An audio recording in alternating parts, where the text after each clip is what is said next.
the Super Masterclass course, and we got Dan Lerman coming back at you with more verbal magic. So everybody say what's up to Dan and welcome. What's up, Osama? Thank you for saying hi. Dan. Hey, everybody. I want to say, I guess, an apology to everyone that I don't have my lightsaber on me. Jose and I, we got lightsabers. I don't know if they made it into any of our content, but we legit have sick lightsabers. This is true. They're at my house in LA, and I'm in Tahoe for the month. So the fact that I don't have a lightsaber, I think, is taking away a little bit from the whole experience. When I get back to LA, which I think will be like week 7, lightsabers will be back. I want everyone to know that. All right, let's get the chat going. Drop in, before we get rolling on some SAT stuff, drop in for me your favorite breakfast food. So if you're watching live, into the chat, give me your favorite breakfast food. I just want to get things rolling and get you all in the habit of using the chat because I want this to be interactive. I want you to play ball. We'll look at some questions today, and I hope you are brave enough to answer some questions and see what happens. So as you guys do that, I'm going to just do a little bit of housekeeping. Let's see. There was a contest. For who could bring the most friends to our community. We're at 219 members. When Jose and I started, our goal was 20. So we're 11x that. 219, pretty cool. We want to keep growing. We're up a bunch of people since last week, dozens since last week, and one person brought by far the most people to this community, and it was Matthias. So Matthias, what's Matthias's last name? I'll find that. Matthias, I think there's only one Matthias in our community. So Matthias, drop me a DM, and I'll get you my Zoom link, and we can schedule your free half-hour session. Oh, that's good. What else, housekeeping-wise? I put together something that is awesome. I want to share it with you. Let's see. Yeah, I just had it I did this earlier today. So I'm just, thinking about like the most targeted, no-nonsense practice that you can get. And for the grammar section, I hope you're buying into my 10 different types of questions idea. I think it helps with classifying, it helps with kind of making a game plan for how you're going to climb the mountain and get all these questions right. So what I started doing is putting together a worksheet for every skill you need for each question type. Most question types have 2 skills. Like question type 1, there's commas, and then there's other punctuation. Where did it go? Okay, cool. There's commas and there's other punctuation. I think I need to, oh, there it is. Okay, cool. There's commas and there's other punctuation. For skill 2, there's subject-verb agreement and there's verb tense. So I've shared this link on the school community. I'll do it again. I think this is going to be really good practice for you guys if there's any grammar topic you're not so sure about. I think by now we've got comma rules down. But if you don't, there's practice here. Something that I think maybe people are a little less sure about is subject-verb agreement or modifiers. So we're going to do kind of a blitz of all the rest of the question types we haven't gotten to yet today. But also, I just want to let you know this is a great resource. The answers are all on here, and I hope you like it. Calling it the Grammar Skills with a Z. Good. I see someone's opening it. Yeah. And just popping in super quick, Osama had a quick question. I don't know how to level up in school. I believe the way you level up on the school platform, great question, by the way, it's just by participating more, commenting on things, and being more active. Dan, do you have anything else to add to that? Yeah, the quickest way is getting likes on your comments. And I think that's the biggest one. So if you drop a comment in there, Jose and I are liking as much as we can, as quickly as we can. We're just good, like low bar for liking. That'll help you level up. So that's probably the quickest way to do it. Yeah. Got it. Say about that, Jose? Yeah. Well, and last thing, by the way, speaking of oh yeah, Cole just said that you level up every time someone's likes your post. That's the only way. So that's dope. Thank you, Cole, for letting us know. And by the way, speaking of likes, if you guys could like this video as it's going on, the more you like it, the better it does in terms of performance and the more people it gets out to. And we're trying to help as many people as possible. So that would be truly awesome. All right. I'm going to bow out. Love it. Okay, cool. So now I want to just take a deep breath and hit all the rest of the question types. We got to subject verb agreement last week. I want to get to the rest. I had another look at these slides. I made these as quick and concise as possible. Just a shallow skim. It's definitely not a deep dive, a shallow skim of all the rest of the question types on grammar. And I'm going to start to hit upon something today that I think I teach really well, which is like basically how to read. Like, what should be going on in your mind when you read? How do you combat that feeling of, oh, I'm really bored, or I don't like this subject, or I'm thinking about what I'm going to do this weekend instead of the SAT? How do I combat that? And I'm going to start showing you some moves that I will expand upon next week. So we're going to get like a little intro to reading as well. So let's do that. And I know you can see, I'm pretty sure you can see my screen. Yeah, you can. Okay. So where we got to the end of verbs last week, pick the right tense, make subject verb agree, and then a cool little video at the end of each question type. Nice. That guy's good at the nunchucks. All right. So let's keep going down this list. And just to reorient you, these are the 10 question types. By far the biggest ones are 1 and 2. We're going to briefly get to 3, 4, 5, 6, and 7, and I believe 8 today as well. And we'll see where that takes us on time. So let's start with this. I'm going to give you these sentences, and I just want you to look at these and think, A, where are the pronouns? B, are they used correctly? I'll give you 20 seconds to ponder.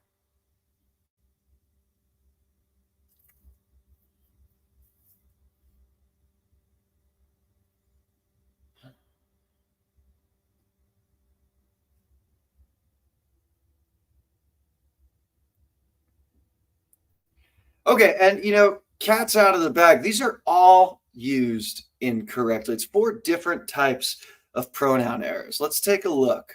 Do I have it? Yeah, well, I'll just mention it on the side. Jessica's room was dirty and she was to blame. So she is a pronoun. It should refer to Jessica, but Jessica's not actually mentioned. Her room is mentioned. So the mistake here is there's no antecedent. I don't like a ton of fancy vocabulary, but the word the pronoun needs to refer to is not in here. So that's incorrect. Stephen Chris studied at Second City Theater, and he quickly mastered. We don't know who he refers back to. So that's called an ambiguous antecedent.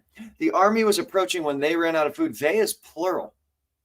The army is singular. It's actually one army. Yes, it's composed of many people, but singular plural mismatch. The antecedent doesn't match in terms of number. And here, it always was here and it never was there. You don't know what it refers back to. So that is a vague antecedent. Here's the TLDR. And every time, I think I put a little brain in the top right when it's like, okay, lock in, take a screenshot, write some notes. This is important. Every pronoun needs a clear antecedent that matches in number. Every pronoun needs a clear antecedent that matches in number. I'll just go back for a second. No clear antecedent. Jessica's not there. No clear antecedent. You don't know if it's Steve or Chris. Does it match in number? No clear antecedent. So those are all problems. Let's see how it pops up on the test. These are relatively easy until I think the end. So 10 seconds to try this.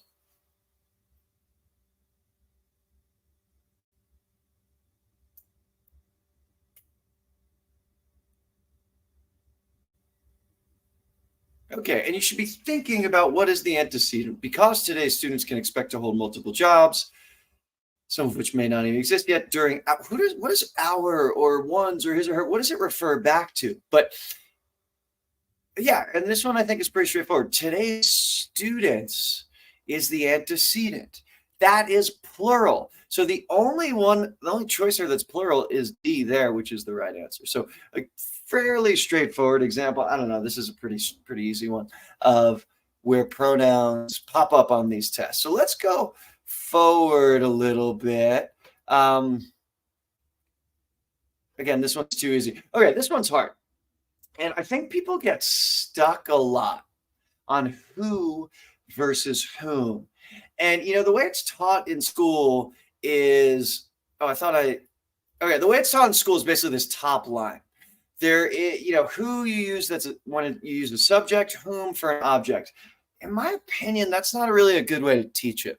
I don't know, like sometimes I'm not sure what the subject is and what the object is. It's easy when you've got a simple sentence, but when the sentence gets more complicated and the verbs aren't action, like it can be a little tricky. So here's the hack. You use who when there is nothing before the who. Use whom when there is a preposition before. And you remember from last week, prepositions are relationship words like to, from, on, or any relationship word between two things. What's the relationship? That's a preposition. If there's a preposition beforehand, you use whom.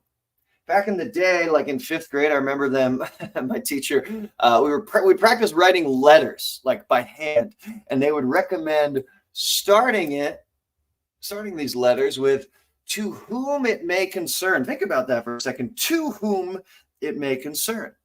Notice it's not to who because the to is before whom. So that's kind of the hack. And if we go back here, take a stab at this with the knowledge that you now have.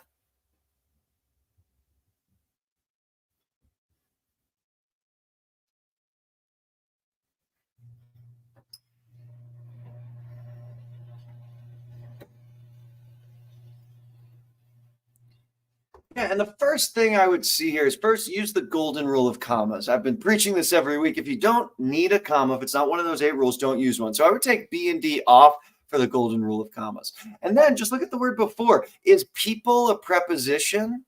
No, it's not. So there's no preposition before. So it's who. The answer here is A. So take that with you. Who versus whom. People get tripped up about it. I don't think it's that challenging if you think about it this way.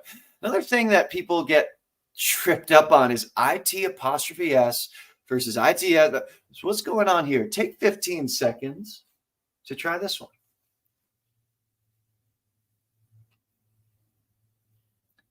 And if you're feeling really confident, drop your answer in the chat.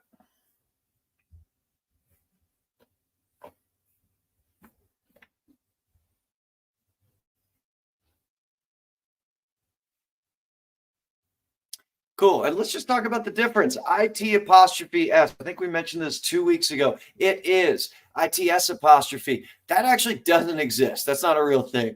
ITS is possessive. So she would see the toothy quaking creature and all its festive. Festive belongs to its. You need the possessive. The answer is H here. Okay, that's pronouns in a nutshell. I know we're going quickly. I want to teach to kind of the top of the room, the people who are putting in time out. That's why I'm going quickly. If you need more practice, go to the school community. If you haven't joined yet, it's free to join. You can click in the verbal training grounds, and there are a bunch of practice problems like the ones we just did. Cool. Let's move on to modifiers. I love teaching modifiers. Very few people know the term modifiers. And I mentioned this a little bit week 1. We talked about how modifiers simply describe. That's what they do. And the rule is related to something you probably already know. So Dan Eats Pizza has no modifiers in it. Subject, verb, object. But when I say Dan eats cold pizza, now we get some spice in there. I think about modifiers as like the spice of the English language. So cold, does that describe Dan or does that describe pizza? Simple question. Obviously, it's pizza, but why? And you know this already because you speak English at a high level. Cold has to describe pizza because it touches pizza. So people get a little confused about this when they throw more words in there. But check this. Dan eats cold pizza, reheated to perfection. Reheated to perfection also describes pizza. With a new technique, describes the way it was reheated to perfection, taught to him by his friend Rick. This is true. I have a new way of reheating pizza. It involves like putting it on the pan, dropping a little water in there. It's fantastic. I would Google it. There's ways of reheating pizza that are definitely better than others. But all of these are modifiers. So what's that have to do with you? Now modifiers must touch their nouns. There should be a brain up here. This is the key slide for modifiers. Noun modifiers must touch their nouns. And we looked at this example already. So refresh your memory. What's the answer here and why? What's the answer here and why? And if you remember what the deal is, after moving to Rjukan in 2001, that must describe the artist. The winter gloom's not moving. The artist is. So the only one that makes that touch, artist Martin Anderson, is H. So remember, up front, this is a modifier because it describes. What does it describe? Artist Martin Anderson. So artist Martin Anderson has to touch. That's H. That's the rule. That's just the rule. So take a second to exercise this muscle. There is a subject and a modifier in each of these. People in France enjoy or enjoy snow. We did these last week, but I just want to hit these deeply, looking at it from the lens of modifiers. So take 20 seconds to circle the subject and maybe underline the modifier, or just think about them in your head.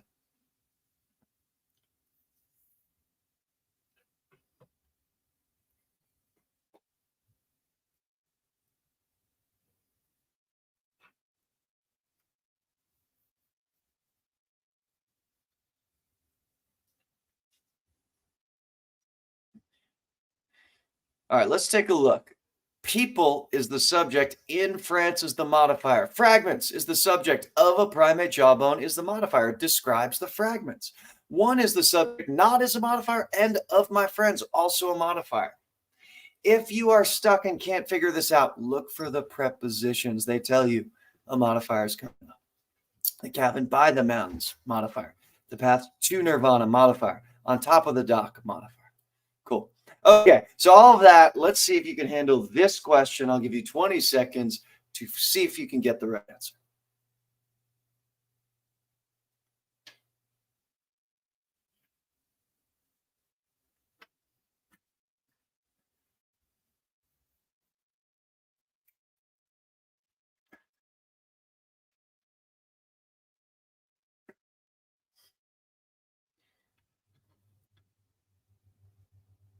All right. And if you're following my train of thought, possessing less wealth than settlers from Europe or other parts of the United States, that's a modifier. It describes some people, I guess. It doesn't describe horses, so it can't be A. It describes, I guess, the exodusters. Many exodusters, which are a type of person, it seems like, they cannot afford horses or farm implements. So the answer is C here, using the modifier move. Once you see modifiers, guys, you can't unsee them. 9 foods banned in other countries that Americans love. That Americans love should be describing the foods. But the way it's written, it's describing the country. So I read this, I'm like, oh, 9 foods banned in other countries, and the Americans love the countries? No, you click into the list. It's a list of foods. So, yeah, I don't know, like, learn the right grammar. Rephrase this, Bill Murray. I actually don't think this is really Bill Murray. I think it's a parody account. Okay, cool. So I'll do one more, concision and chillness. Then I'll pause for a second and we'll regather ourselves before going to the back half of these. So concision and chillness made up of concision and chillness. So what is concision? Take a stab here. I think it's best exemplified by just going for it. So try number 19 here.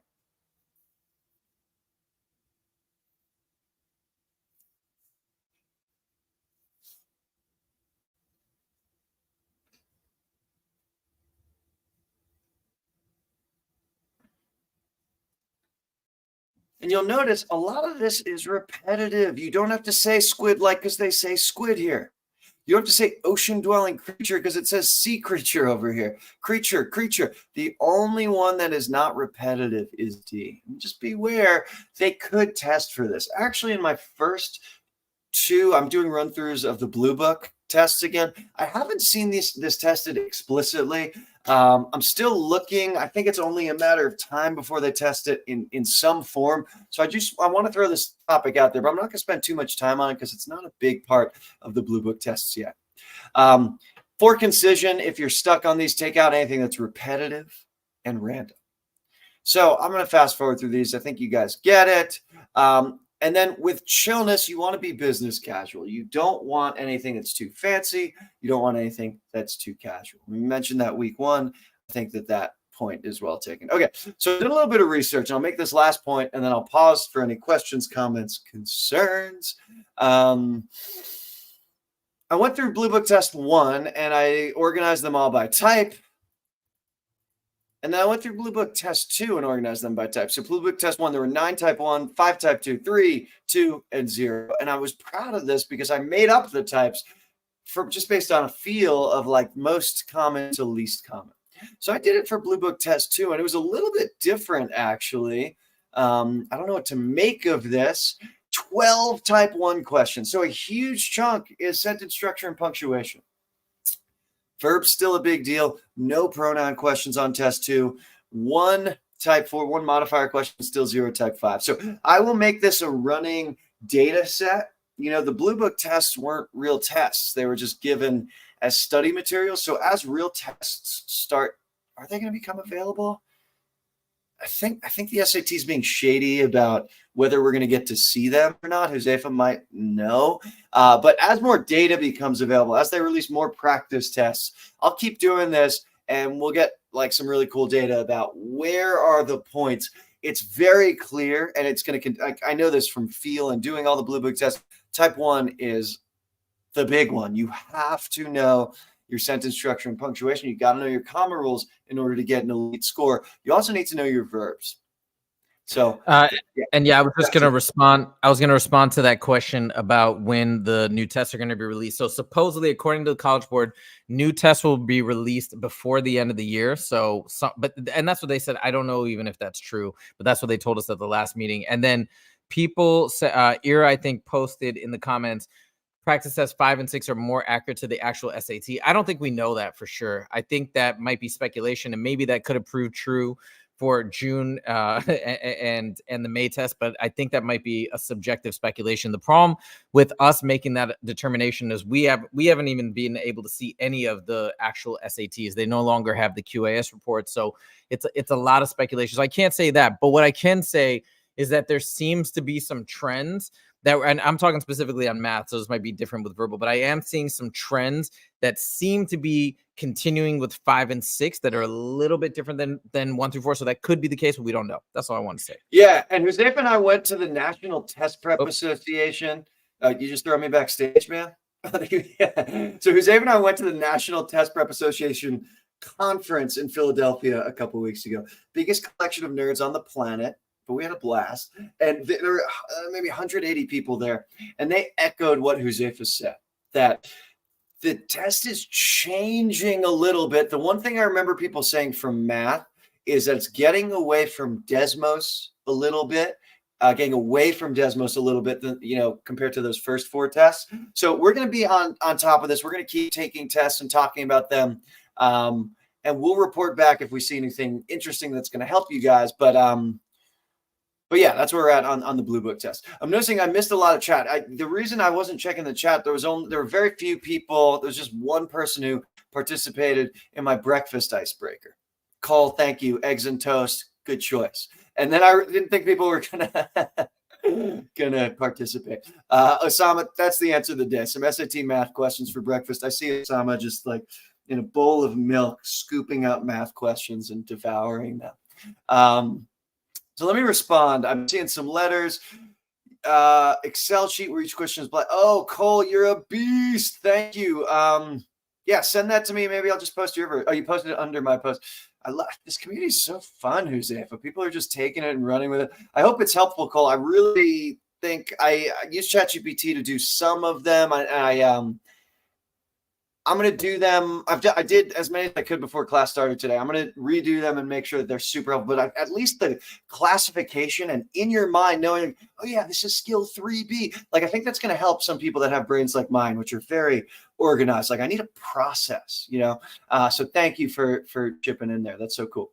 Okay, Osama, I think the reason you can't post is because you haven't leveled up. And I hope we address that.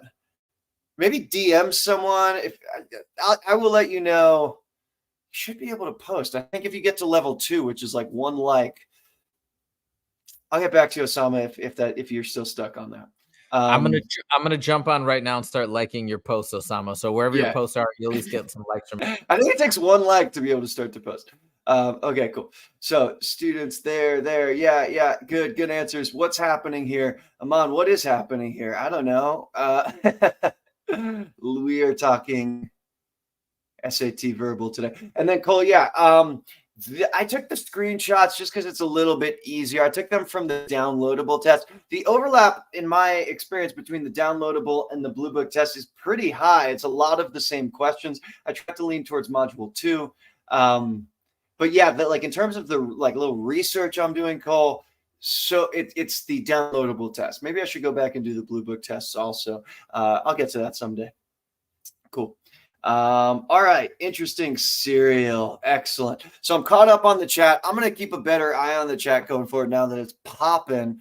Let's get back to it. So, let's see.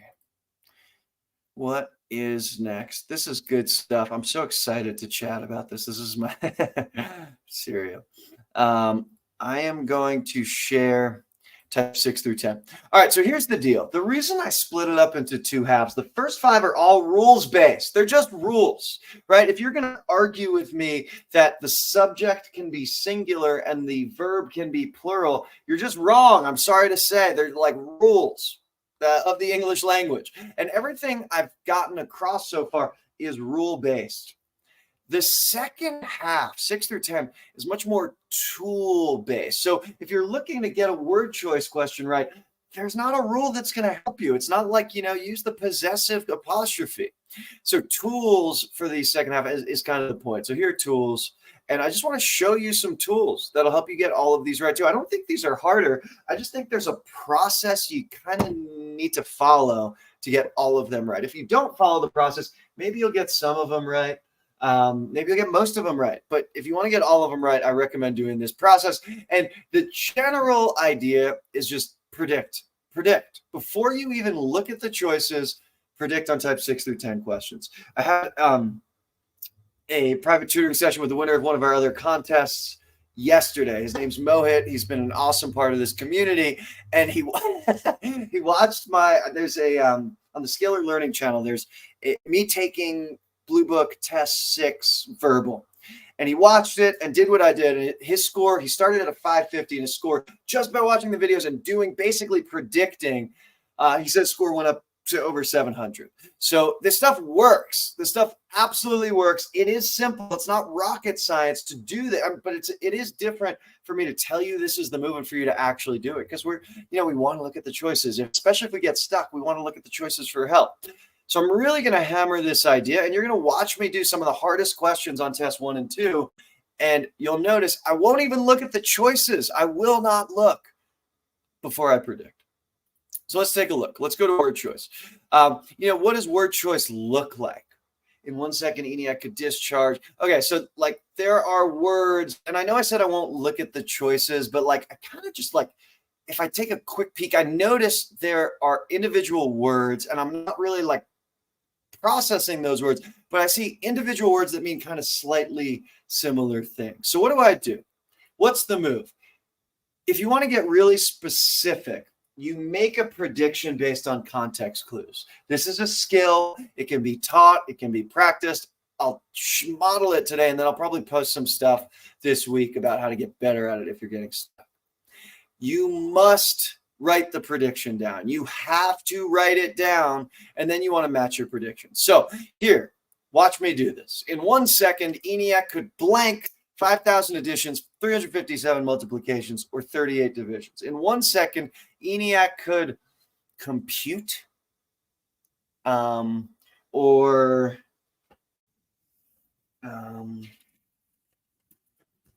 calculate. Those are my predictions. Now, notice I'm literally writing them down here. And you do get on the digital SAT, if you request it, you do get actual scrap paper. Okay, so I've written down compute/calculate. Now I go to the choices and match it up. Discharge, that means to fire a gun. It doesn't feel right. I'm going to say maybe minus. Administer, not terrible. Administer, okay. Compute, not exactly. I'm going to say maybe, but I don't love it. Execute. Okay, to compute or calculate. I like that one. Invoke, that doesn't quite fit. So notice this. I chose a tricky one to show you guys. And I'm kind of I know the answer to this question, but let's say I thought it was between G and H.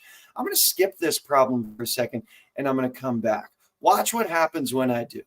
let's try this one, which I think is actually a little bit easier. So I want you to do this. Take out a piece of paper. The Philbrooks jurors conceded. They expanded the scope of the competition to blank experimental art. Write down your prediction. And once you've done that, let's look at the choices. I bet some of you literally predicted the right answer. I would have predicted something to include. Let me write that down. Yeah. Okay, cool. Internalize, no. Envelop, no. Include, yes. Jay, no. So predicting is crucial. I think anyone who's ever done any studying for this test knows that predicting is important. Writing it down is really important. And going back and doing yes, no, maybe afterwards, also a nice thing to do. So let's say I got stuck there. ENIAC, I was between G and H. ENIAC could administer additions or execute additions. Administer, well, you don't really administer, and it doesn't quite match my prediction of calculating or computing or doing. Doing is even a better prediction there. But execute is to do. Like execute could mean something else, but it could mean like I'm going to execute, do. So H is the right answer. And I have to say, my experience when I skip a problem and come back, when I come back, I just feel more confident. A big part of my digital SAT video on the Scalar channel, I skip a lot of questions, like 5 or 6 per module. And I think it's a good technique, and I'll say a little bit more about that in a little bit. Okay, so let's try some from the actual digital SAT. I think these are from 1 and 2. I'll model the first one because I think these are a little trickier because they're longer. So I'll model the first one, and then we'll do. I'll give you some time to do some on your own. We'll talk about them. So the parasitic daughter plant increases its reproductive success by flowering at the same time as the host plant it is latched onto. So I mentioned I was going to talk about reading today. And with these grammar questions, if you're missing any of them, I bet you're not reading at a high level. One thing I will kind of keep talking about for the rest of this course is what should be going on in your brain while you're reading. And one thing I highly, highly recommend, I call world making, which is taking words and turning them into kind of like movies in your head, using your senses to interact. So I can't do these questions unless I'm reading at a deep level. I guarantee people are out there watching this be like, all right, hurry up. Like, you don't have time. Like, what the hell? Like, why are you going so slow? And what I would recommend, until you're getting all of these questions right, slow the hell down, especially on these grammar questions, which are not hard. I bet if you're missing these, you're rushing. So I've queued up for you 3 or 4 of these. Do them with me the right way. Let's get all of them right. And the right way in my brain requires slowing it down and making sure we read correctly. So here's what's going on in my brain. I'm envisioning a parasitic plant. It looks like, you know that plant from Super Mario Brothers that like eats you? That's what it looks like. It increases its reproductive success. So like that one is splitting up into many plants by flowering at the same time as the host plant is latched onto. I'm imagining the host plant being Mario and flowering. They're flowering at the same time. They both produce flowers. It's a weird visual, but this is what reading requires, actually having an experience. In 2020, Jung-King Wu and his colleagues determined that the tiny daughter achieves this blank with its host by absorbing and utilizing a protein the host produces when it's about to flower. Since I read this deeply, and I'm envisioning now this scientist talking about the crazy image I made up, my prediction is going to be really good. So tiny daughter plant achieves this being in tuneness. Being in tuneness, which isn't even a real word, but I know it would fit. Being in tuneness. Notice it's not fancy, not even a real word, but I know this, whatever this is, has to be being in tune, being on the same schedule as. Okay, synchronization, yeah, that feels good. Hibernation, no. Prediction, no. Moderation, no. Being in tuneness got us to the right answer, which was A. So, what if I don't know the words, right? Like, I think you get the prediction. Let me give you some moves. I talk to a lot of people who are not big readers. They don't have tremendous vocabulary, and that's okay. Like you can still get almost all, sometimes you get all the questions right. The first thing you have to do is remain calm. When I'm tutoring people and they see a word that they don't know, the word fabricate has been very hot on the SAT lately. A lot of people don't know what that means. And they freak out and they make things up and they stop thinking. So you actually should just remain calm first. What do I do next? Cross off the ones you know are wrong. You'll have a prediction if you're doing what I'm telling you to do. You'll have a prediction. Let's say your prediction was compute or calculate. And there are 4 answer choices. I bet you'll know at least 2 of the words. Cross off the ones that you know don't mean to compute. Okay? Beyond that, these 2 moves are kind of advanced, and I'm going to talk more about them later. But you can use something called word charge, which is this weird phenomenon of the brain where you can kind of tell if a word is positive, negative, or neutral, right? Like if you didn't know what the word parasitic meant, but like some part of your brain associates it with the word parasite, that's a negative word. That's a negative word. Or if you hear the word benevolent, I feel like that one always tripped me up. Back in the day, benevolent. And maybe I'd taken an Italian class and I'd heard the word bene and subconsciously, oh, benevolent, that's a positive word. That can help. So if you make a prediction for a positive word, the right answer has to be positive. If you make a prediction for a negative word, the right answer has to be negative, so on and so forth. Also, there's some prefixes. I will post, I was talking with Mohit about this, I'll post the most common prefixes that are going to help you. I would recommend studying prefixes. Vocab, I don't know that I would wholeheartedly recommend it. I'll say something about that in a second, but you should definitely know the prefix circum means round. You should definitely know the prefix a means not, like asexual, not sexual. You have to know these prefixes going into the SAT. And then notice what I did before when I was stuck on a problem. And this is definitely true when you don't know the words. Leave excitedly, return momentarily. So leave the problem. Get excited that you left. That was a smart thing to do. Don't get sometimes people beat up on themselves. So leave excitedly, return momentarily. So a couple of questions later, come back. You'll notice learning. My last name's Lerman. I made this acronym up. It's also what I wrote my PhD thesis on. So you can go to Google Scholar. The name of the thesis is To Learn or Not to Learn. You can look it up. I think you need the dots in there, and you can read this whole 90-page paper about why this works. Trust me, it does. Use it. I'll be talking a lot more about this when we get to reading. Okay, let me check the chat, see what's up. Yeah, fabricate. Cole showing off his swag. Yeah. And then Cole brings up a good point. He tries to read deeply. Towards the end of the module, it gets hard for me. I don't know, Cole, if you've seen me taking it's like me taking the test live. There's some term for it. It's on the Scalar channel. Just look Dan Lerman Scalar channel. I run into the same problem. I've been doing this for 18 years. So we're not machines. We're not androids. We're not barcode scanners. We're human beings, and we get fatigued. The way I deal with it is when I'm monitoring myself, I'm watching myself, and when I feel myself getting tired and I lose the joy of doing the test, I just go to the questions at the end. I skip the reading ones and I go do some of the other questions that are easier and quicker. So I recommend doing that. Check my teach back or whatever the hell it's called, my mock test, and you'll see me do it like IRL. That was me taking the test for real. I got tired too. I recommend going to the end of the test and doing some of the easier questions. And just by the way, I just posted both those videos in the chat, so you can see the last 2 links if you guys want to check that out. Yeah, awesome, cool. I'll say one more thing about vocab. I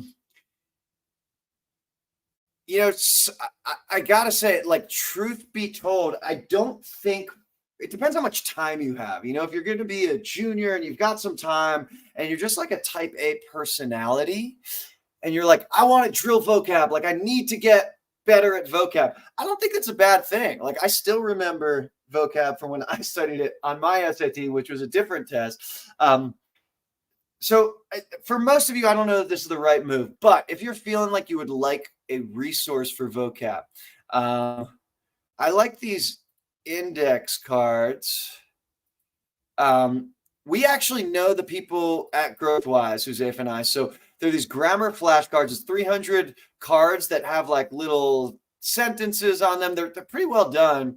And we can get you a discount code. So don't buy them yet from Amazon. If you want them, I'll post them on our school page. You can get a 20% discount. But again, only if this is like, if you're type A and you want to like up your vocab game and you've got the time, I'd recommend doing this. Otherwise, maybe Cole can share his Quizlets with vocab. And I definitely recommend checking the prefixes for sure.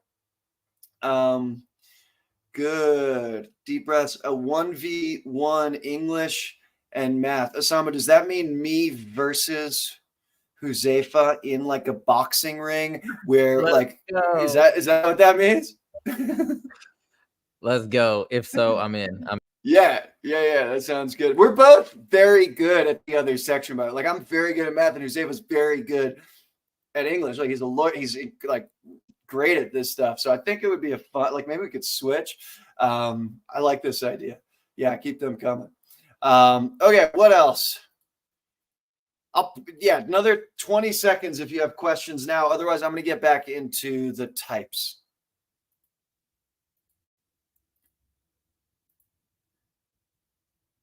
Yeah, Cole brings up, Huzaifa, did you back in the day, we're old now, guys. Back in the day, right after college, when I wanted to get good at this, I took the SAT probably 30 times. Like I would go in there, I was 21 years old. Everyone was like, why is this guy so confident?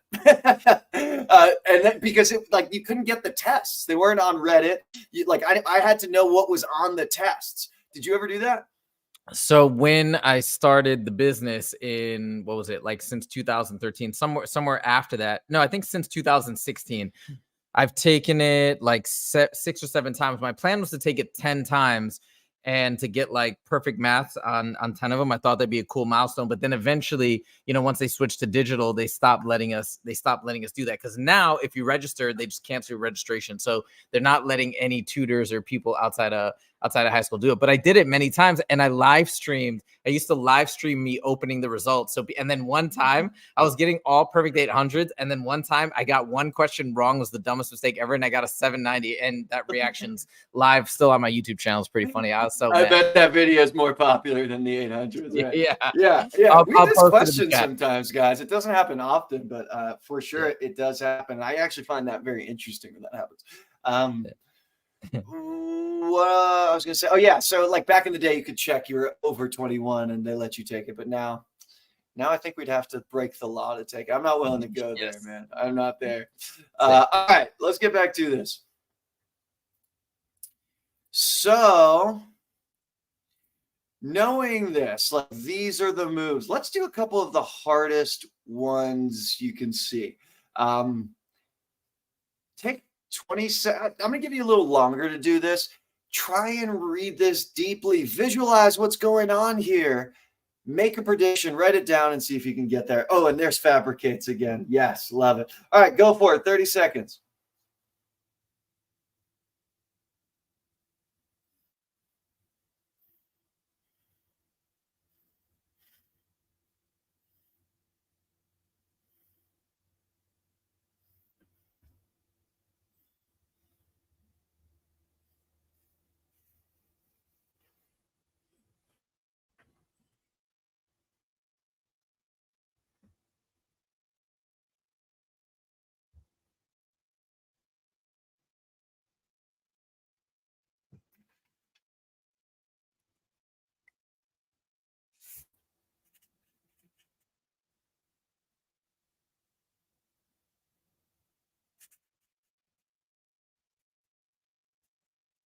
Okay, cool. And think about, if you want to share with me, I'm happy to comment on how your predictions are.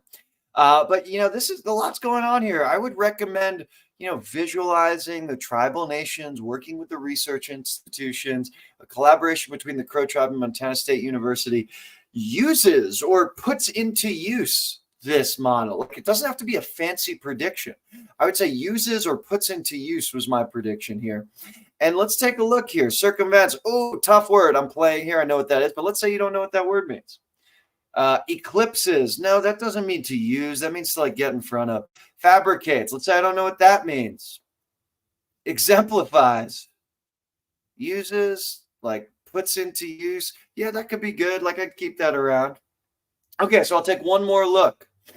Oh yeah, that means around. That has nothing to do with putting it to use. Can't be A.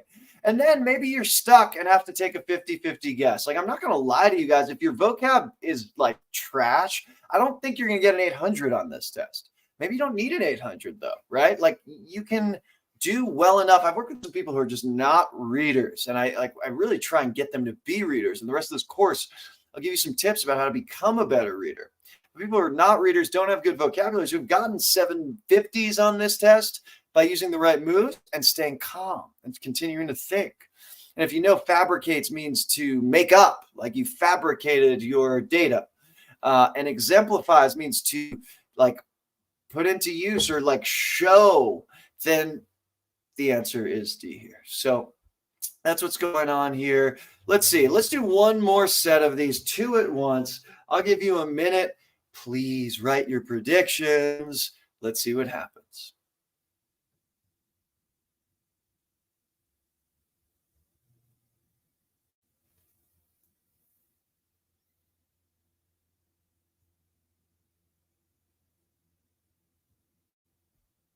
Yeah, and Cole and Ira, I like your predictions from the last one. Follow shows those are good predictions.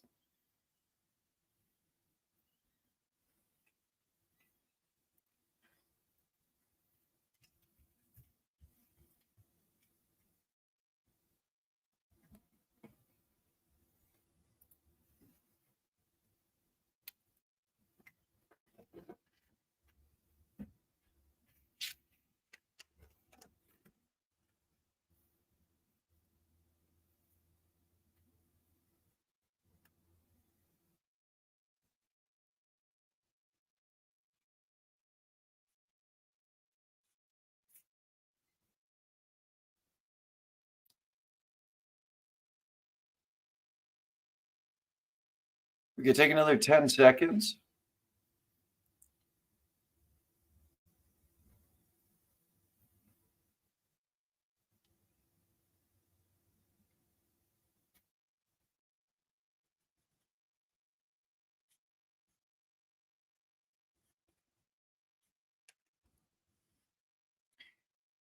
Okay, again, feel free to drop your predictions into the chat. I'll respond to them in a bit. I'll show you how I did these. Scholarly discussions of gender in Shakespeare's comedies often celebrate the rebellion of the playwright's characters against the rigid expectations blank by Elizabethan society. If this were a real test, I'd keep reading, but I want to keep moving here. So my prediction here was assigned by Elizabethan society.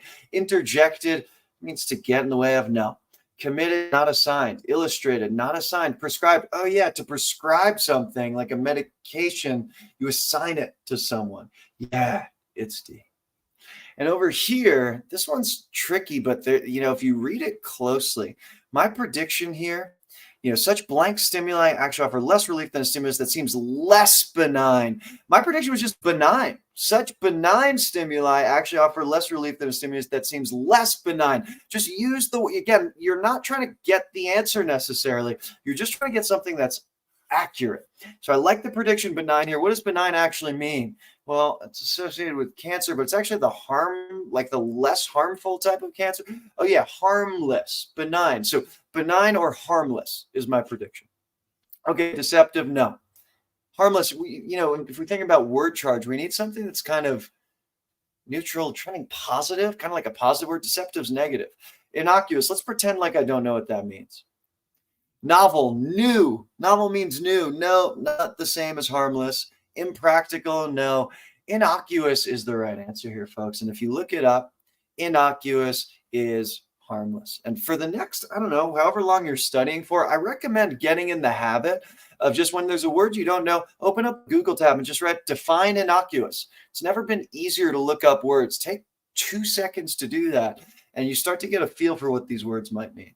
Okay, so just to recap, the word for word choice, read a sentence with a blank, predict, match choices to the prediction. That's it.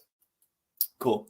Let's talk about transitions, which is very, very similar. Nice. I think Cole and I had the same prediction. Yeah, predict. It works, and a lot of times you get to the same prediction. So transitions, it's very, very similar. I'll add one or two things. And I'm going to fast forward a little bit here because I think I don't want to be repetitive, and there's somewhere I want to get to by the top of the hour. So there's three types of transitions. It's a little bit of a simplification, but I use this. I learned about this from Meltzer. The Meltzer grammar book, which I know a bunch of people in our community are using, the Meltzer grammar book's really good. And Meltzer breaks up transitions into three categories. We've got continuers, contradictors, and cause and effect. And when I'm making my predictions on transition questions, a lot of times I'm just thinking, oh, we need a continuer. Oh, we need a contradictor. Oh, we need cause and effect. So let's take a look at, let me just actually fast forward to the real SAT, digital SAT questions here. Those are all older ones. Okay, so take your time, read this with me. At 2 weeks old, the time their critical socialization period begins, wolves can smell but cannot yet see or hear. So I'm envisioning this cute little wolf that has his eyes closed and is smelling everything.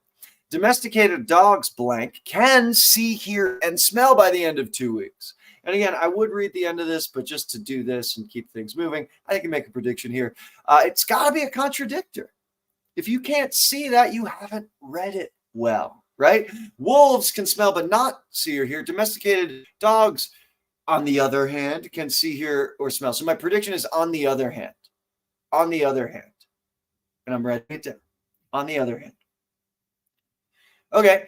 In other words, no. For instance, no. By contrast, yes. Accordingly, no.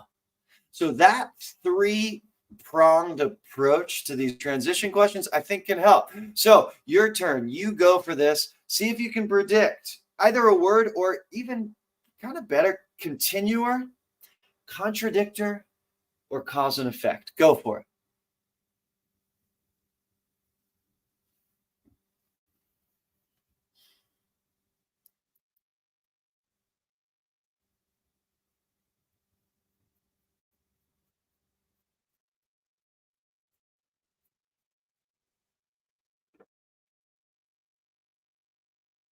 All right.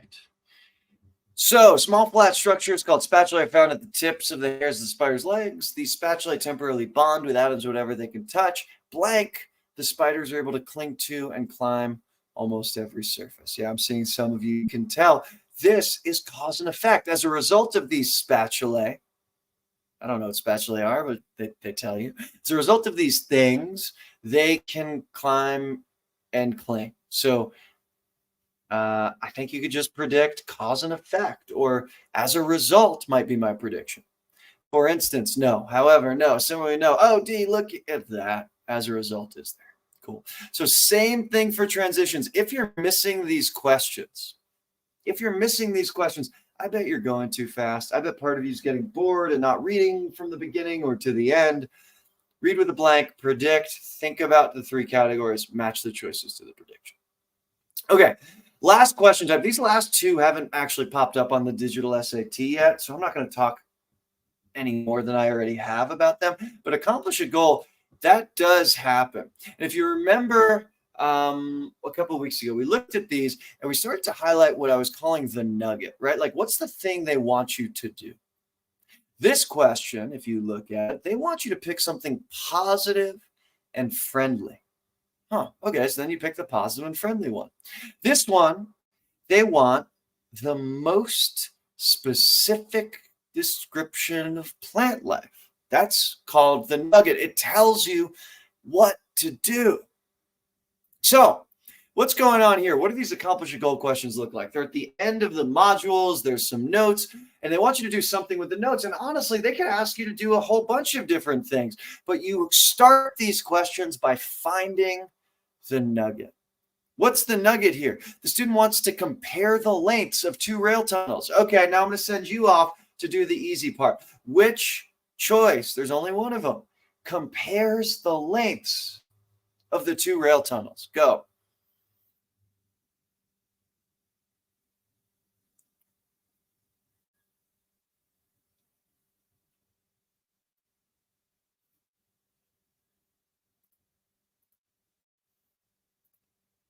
Yeah, it's so easy when you find the nugget. And if you try and rush these, it can be a little trickier, but you must find the nugget first. So the answer is definitely be there. Here's a slightly harder one. Take a stab at this. I'll give you a little bit longer. You're going to find the nugget first, and then you're going to go for the answer. Go.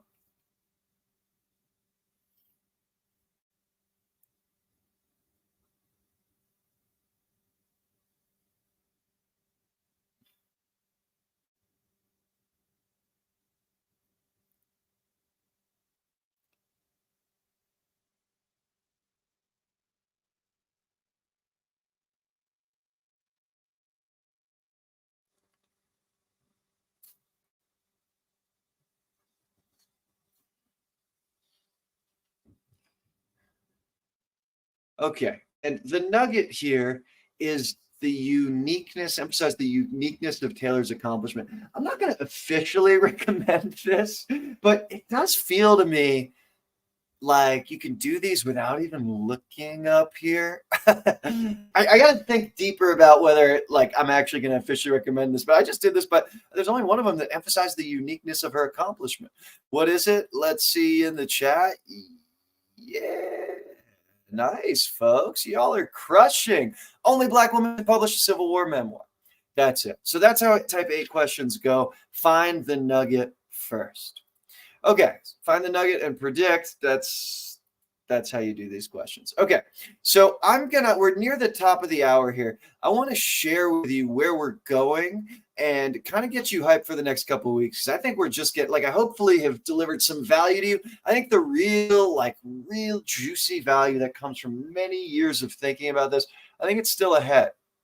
And what I'm gonna take you through this reading course that I teach called Reading for Non-Readers, and I'll hit the highlights. It's really long. It's just 152 slides, so we're not gonna hit all of it, but we'll hit the big points. And I just want you to feel what I'm talking about. So what does bad reading look like?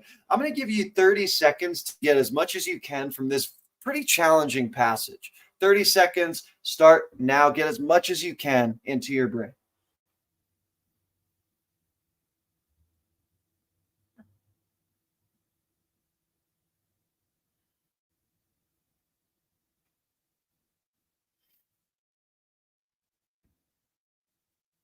Take another 10 seconds.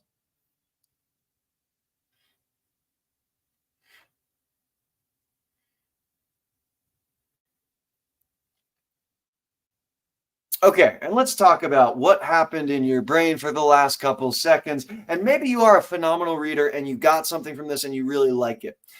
But most people I work with, have some of these thoughts instead. They think nerd alert, or what am I doing tonight? Or who cares about college anyway? This whole SAT thing is done. All these unhelpful thoughts enter their brain. And I want to plead with you all that there is a better way. There is a better way to read. And I'm going to show you how to do it. Like the one thing I've mentioned already, and I'll develop this next week and go deeper and give you more specifics.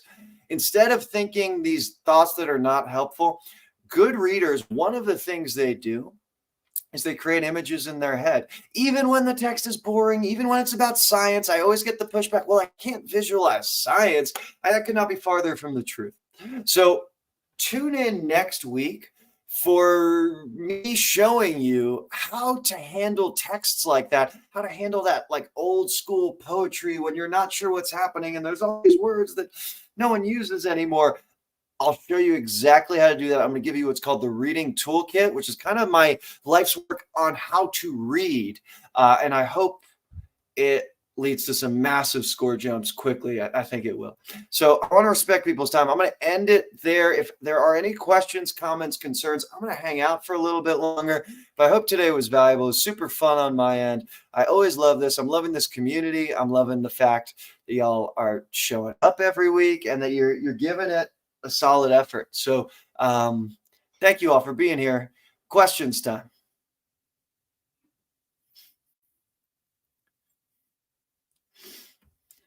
Josefa, what do you think you'd get on a verbal SAT today? I think I could. Well, I haven't actually. Sadly, I still haven't even taken the new verbal, but I'm guessing 750 or 760 because that's what I usually would always get somewhere. I never cracked the 800, not once. Yeah. Oh, we got a question here. Wait, era. Yeah, sure thing. Modifiers. Let's take a look. I'll flip through era. You let me know what your question was. Okay. And by the way, Dan, I know you did that competition for people to get members to the community. I want to do the same thing. So I'm letting you guys know right now, and I'll post in the community.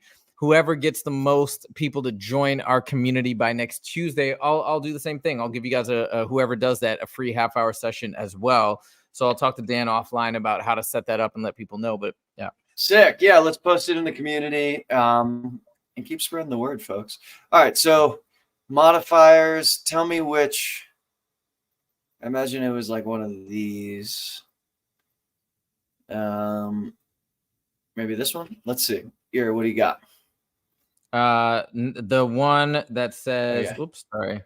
The one that says one of my friends calls me. Yeah, this one. Okay, cool.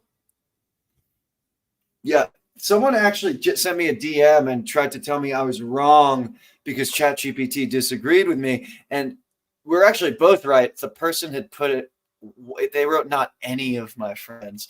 That makes a difference. So this idea has been tripping up a lot of people. Yeah, so can I explain C further? Yeah, I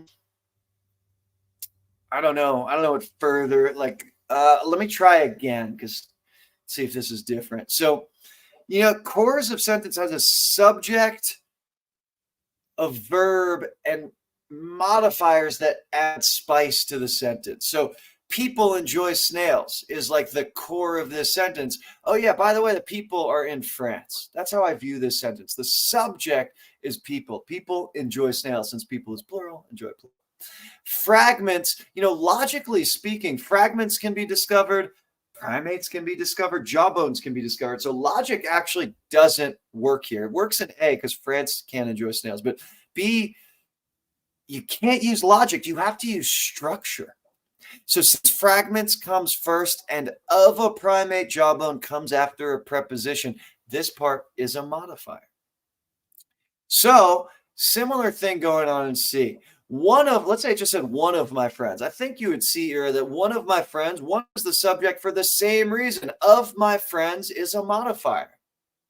So then with not, cannot really be a subject, cannot be a subject. I can't think of a sentence where not is a subject. N-O-T. No, it's not. It's a modifier. It describes, it's actually not one of my friends. I want to wear a shirt that is not black. Not black. The word not can't be a subject. So I think maybe if you're getting stuck on this here, think about which of these could be the subject. It could be friends.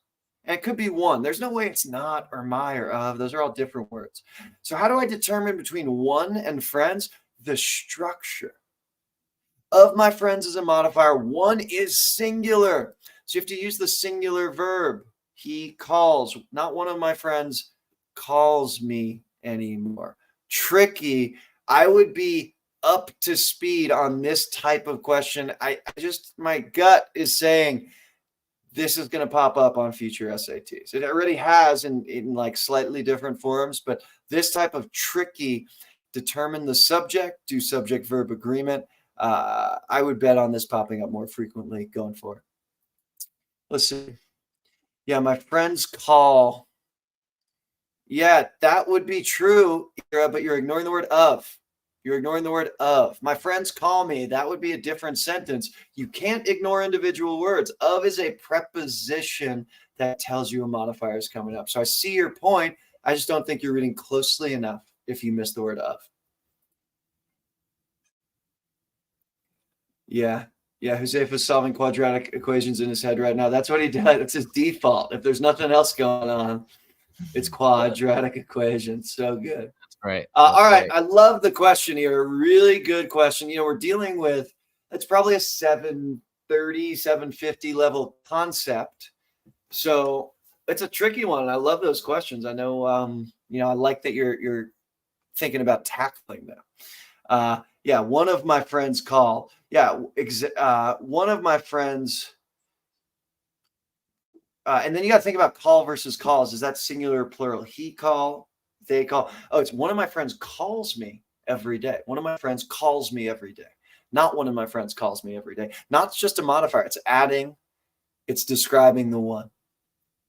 Yeah, my absolute pleasure, Ira. Thank you for being here. Thanks for participating. Thanks for keeping the chat fire today.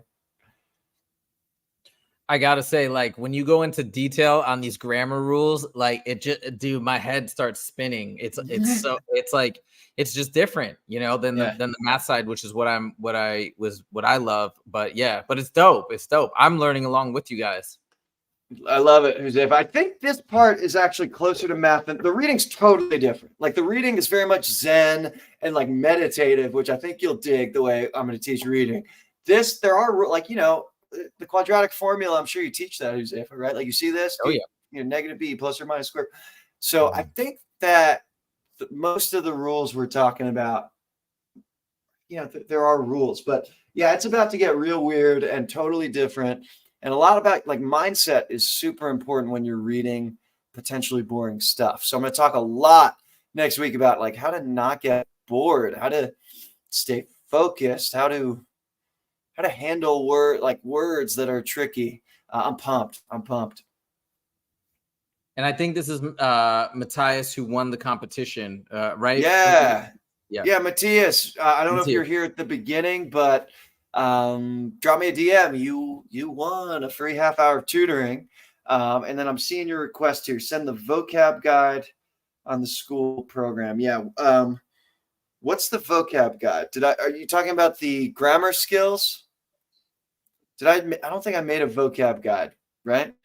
Unless Matthias is talking about someone else. So what I will share, what's already shared, is this, the grammar skills. There's a link. I'll put, I don't think the post is cleared. If you go to the grammar, like the verbal training ground, this is linked and you don't have edit access, but you can just go to file, make a copy, and then you'll have edit access and can play around and check your answers. And Cole's updated version, I think, might be up there too. So it's already on the school community. If you're ever looking for something, you can't find it, just post again. Jose and I are running through it a couple times a week, and we'll get it to you.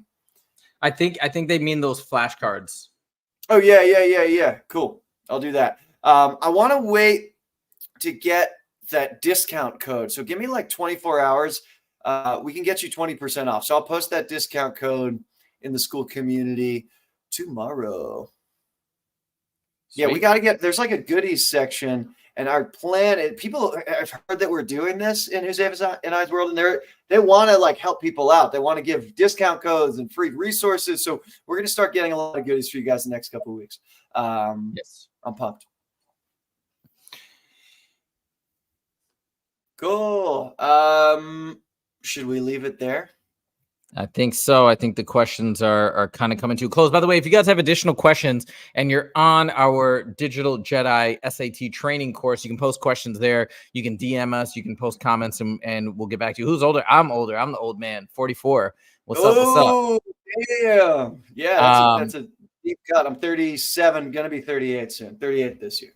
Yeah, so I'm the elder in this group, but yeah, it's all good. And so by the way, if you guys once again want to sign up, for our community, I'm assuming most of you guys are already in the community, but if there's a few that are not, here's how you join. I just dropped the link in. So yeah, the OG, what's up? So go ahead and click that link. Come to school.com for our Jedi training digital SAT 3704. We'd love to have you. We're trying to get the numbers up, try to build the community up as much as possible. I'm sure we're going to get an influx as we get closer and closer to this August SAT. I think by Saturday, we're going to be officially 4 weeks away, which is pretty crazy. So as we get closer, as I know on my YouTube channel, the views always start to trend up and up and up those last 2 weeks, but especially the week of the SAT. But thank you guys so much. Osama, you missed my songs. Hey, I'll start posting some of my songs in the school community. For those of you guys who don't know, the old school jams of all the 17 math music videos that I posted. So I'll put that in the math section. Actually, good call. You wrote those songs, Joseph, or did you just like, you wrote 17 songs? I wrote 17 songs, and they're original beats. They're not covers or like modifications of original songs. And a few of them I made the beats myself, and then most of them I bought or licensed the beats and stuff like that. It was so much fun. I love doing those. I was gonna plan to make a new one this summer, but hasn't happened yet. Might still. We still got a month. I love it. I love it.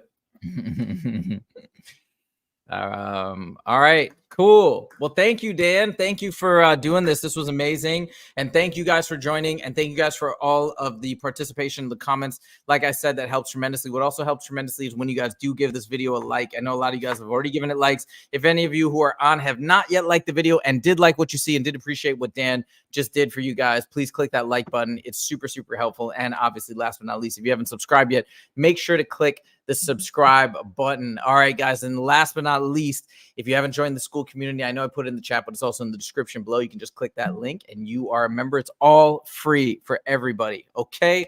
Thank you guys so much for joining, Dan. Yeah. Any last words? That's my last word. Freedom. Freedom. All right. That's it, guys. Thank you guys so much for joining, and we will see you in the next video. Take it easy. Bye, guys. Ciao.